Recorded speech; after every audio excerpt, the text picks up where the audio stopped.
How's it going, everybody, and welcome back to the channel. Welcome back to another Nintendo Switch gameplay video. That's right, Inti Crates has done it again.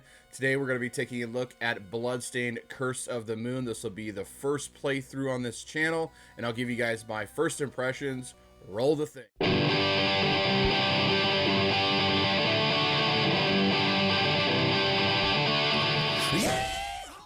Alright guys, like I was saying, this is the first time I've actually played this game. It just launched, and I wanted to show you guys what it looks like running in docked and handheld mode, just like you with all my other gameplay footage. And we're just going to take a look here, and we're going to just start the game out. Let's go through some of the options that they have in the game. So there's HD rumble and the language settings and button configuration, just like in the other game. It looks very, very similar than the first one. Which is, there's nothing wrong with that. It looks great. It looks great. The first one was really, really fun to play through. And the menu looks almost identical as the first one here. There's tons of room for file storage. So we're just going to start out here. Episode 1, The Demon's Crown. You can set it in casual, veteran. Yeah, let's do veteran. That's fine. All right. So right off from the start here, I can see that some of the animations look a little bit different. They look, you know, a little bit better. There's a little bit more going on. But the first game had some awesome effects, like the parallax scrolling and, you know, if you guys aren't familiar with the Bloodstained Curse of the Moon series, these games play a lot like Castlevania from the Nintendo Entertainment System era, the 8-bit era. Which is an awesome thing. This game, the first one was absolutely amazing.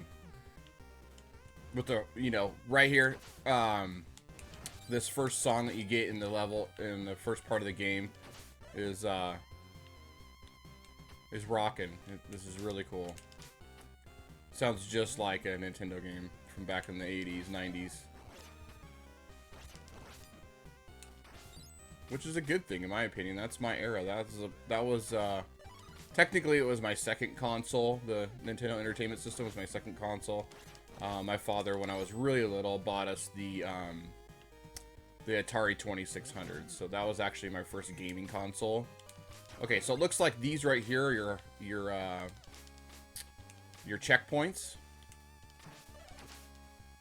And just like in the first one, you have a special ability, which is his up aiming like a whip device here, which it's easier to attack those guys that are coming down on you like that, or you know, attack someone that's flying above you, but I don't really care for that. I'd rather have, you know, okay, yeah, so your sub weapon here, yep, you push X for your sub weapon. Okay. You always want to check the walls in games like this, guys. You can find power-ups in the walls here. Let's go this way. Yeah, let's get it. Why not?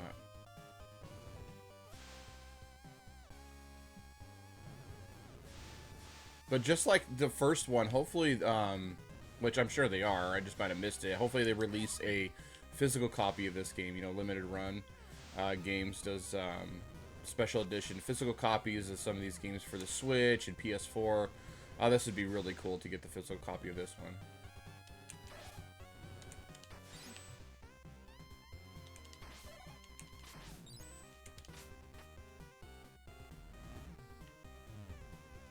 And so far, this is, you know, this is really fun. I really like this game. You know, the first one was great, so I was really looking forward to playing this game, because I had a really good time playing through the first one. I think it's been a couple of years now that the first one's been out, but that was a crowd-funded game, and it did really, really well. It did better than Bloodstained Ritual of the Night, from my understanding anyway. You know, to be honest with you, I got kind of stuck in Ritual of the Night, and I stopped playing it for a little bit there. I'm sure I'll go back to it, but I did finish Curse of the Moon. And in Ritual of the Night, you play as Miriam, she is in the... Oh, this dog thing keeps... She's one of the characters in the first one as well, and I think she actually appears in this game too. So, she has, you know, the whip and stuff in the first one, but...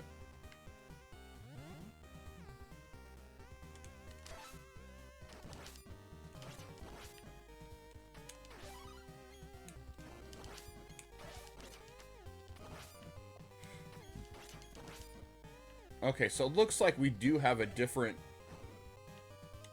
addition to our HUD, which looks like a 1-up meter. So as long as I'm collecting and collecting items and getting getting my attacks in on some of these characters, then this guy returned with the finger pointing. Go that's why. Then the meter rises, and that's pretty cool. I like that. I really do like that. That was really neat. Dude, I need something to... Oh, wait, here we go. Yeah, I got the scroll. Well, bam. I remember that one. But as long as the meter is rising, then I get closer and closer to a 1-up, which I really like. That's cool. It looks like there's also a timer, too, that we could change. It looks like it's on infinite right now, but we'll leave it on that. That's fine. I don't really care for the timer. Now, back to the whip thing, huh? That must be for the boss coming up. Yeah, there's a boss coming up. What was that? You know, guys, I was just playing Castlevania 3 the other day in excitement for this game, and then also playing Curse of the Moon 1. And, you know, I gotta say, man, some of that old platforming from the 80s and early 90s was tough as nails. If you weren't spot on, dude, you were starting all the way back from the beginning, man. It was nuts. Let's see, where do I gotta hit this guy at? On his head? It's usually the head. Oh, this guy, okay. Yeah, you can only hit the little red dude, looks like. I don't have any... Oh, no, okay. Get out of the way! That looks like some alien thing from the Aliens movie. I better move. He's gonna blast me. But that's what this game reminds me of. You gotta be spot on with your platforming, otherwise you're toast. I don't have any more whip power, do I? But I don't know. Some of these newer games are a little bit more forgiving, you know? I mean, obviously you can... Seems like they put in a lot more health and more options nowadays than they did back in the, you know, the Castlevania 8-bit era. Because, I mean... Man, those games were tough.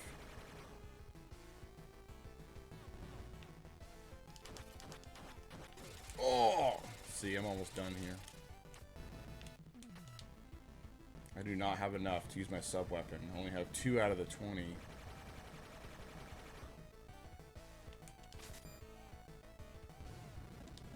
Can't use my sub-weapon to get him right there.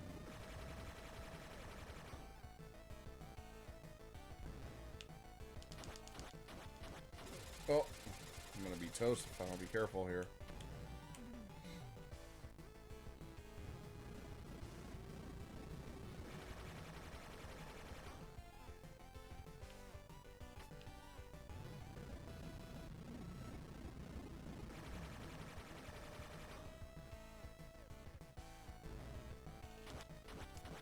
I got him. Done. That was a pretty cool boss fight. I really like the way his, Oh, look at that. And there's a companion. No, I like his animation, though, on this boss. It looks really cool.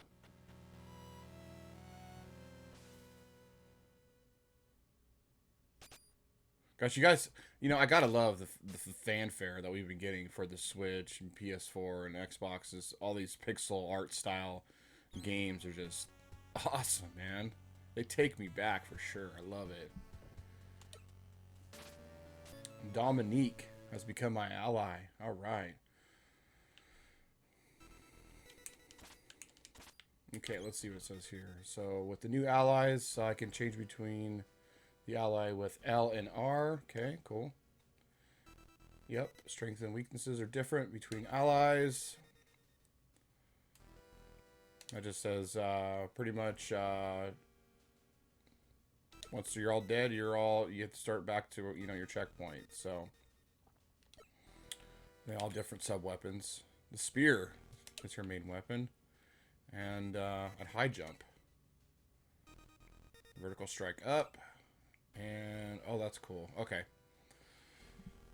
So, like a bounce attack. Kind of like Shovel Knight.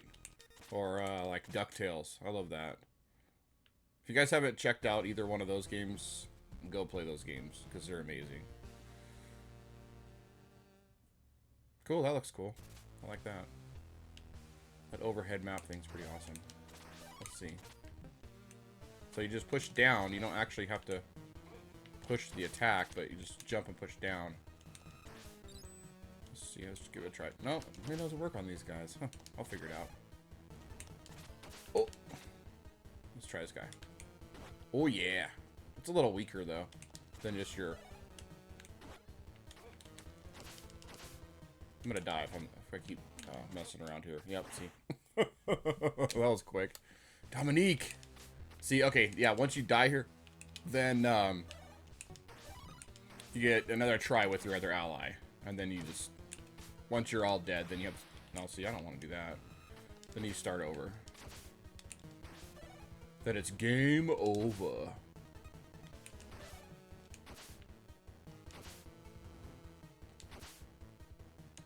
I like Sengetsu. It's pretty, you know, straightforward with his... What if I don't want to go that way? See, I need Dominique for that way. Because what's going to happen here if I come up here and try to get in this water? Am I going to die? Oh, no. Okay, it just slows me down.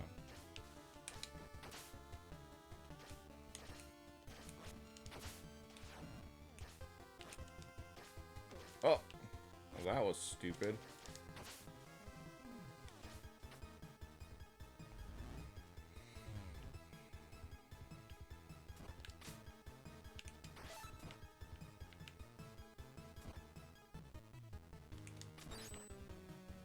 Okay, pretty soon here we're going to jump into the handheld mode of this game.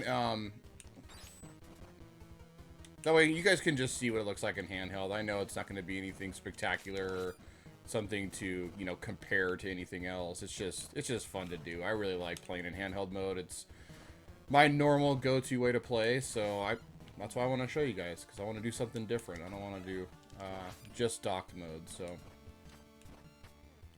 You know, that's the great thing. That's what I keep saying. That's the great thing about the Switch, right? Is we can take any of these games, even if it's just a pixel art style game, or, you know, some of the newer, more 3D first-person shooters or puzzle platformers, you know, that are newer. We can take them on the go with us. You know, it's really cool. It's really, really cool. So, see, I can get these here. I can't go that way because I don't have the high jump. Dude. It's taunting me. Okay, let's see here.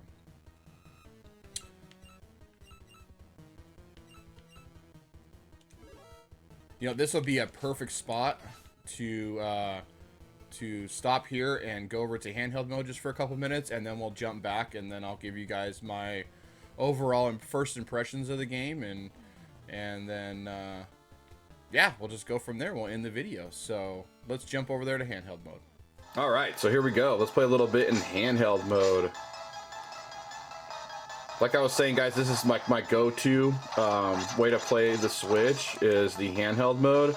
I don't know. I just, you know, I prefer to have that experience, you know, with the headphones on and just hang out and play it, you know, on the couch or wherever I'm at, out on the go. So this is why I like to show this on my channel, because I'm sure a lot of you, just like me, are playing the Switch in the same way. But you know, like you would expect, this game just performs flawlessly. And I died. This game performs really good in handheld mode because it's not a, you know, a powerhouse game. It's nothing too crazy. Let's see if I can get up here now.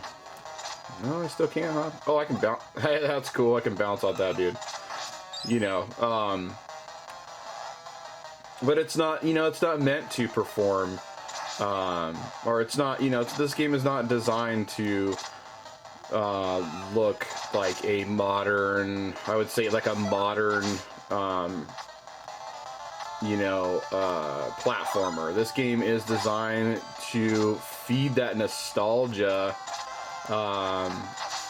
that a lot of us old school gamers love, and that's why it makes this game. That's what makes this game so awesome.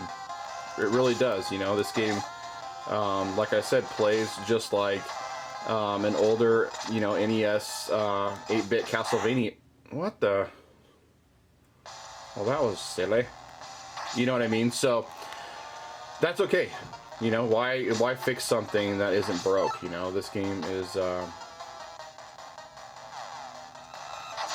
very reminiscent of games like that, with a lot of extra, you know, elements to the game, like the characters that you get to play, the allies that you get to play. So, oh, look at that. What's in here? Dang it, if I had Dominique, then I could get those. What is this? Oh, hey, that's cool. Okay.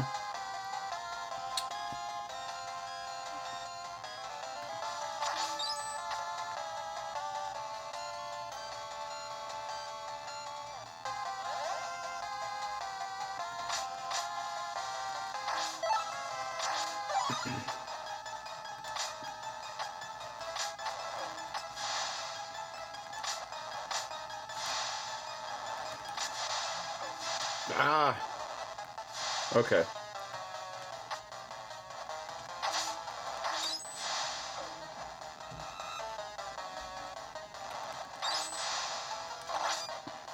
Oh, hey, I didn't know I could take those things out. Cool.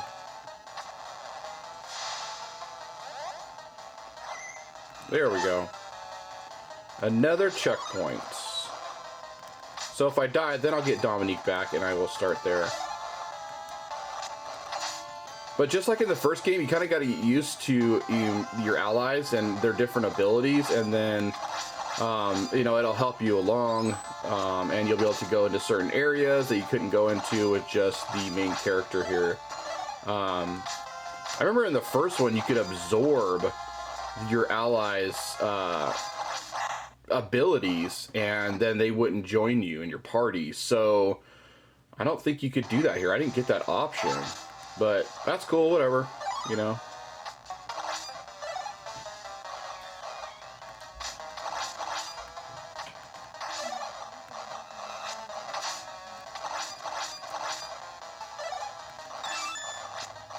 You know, you know, that was something that I thought was kind of cool because it was different, but it's they didn't really change, I mean, all too much, you know, from the first one. It does feel like a sequel, though. I think it does. I think it, you know, as far as graphics goes, it doesn't look any different. There's a couple different little things that I noticed that look a little bit better. But as far as that goes, it looks very similar, and that's okay. Gameplay, you know, controlling your character just feels spot on. The gameplay is amazing. I don't feel any delay or, you know, any lag.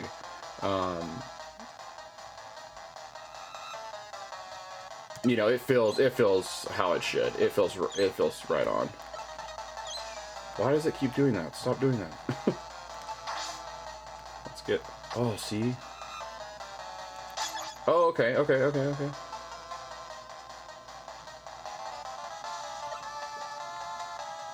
Oh, dude, I need to get that. Bam. All maxed up. Sweet.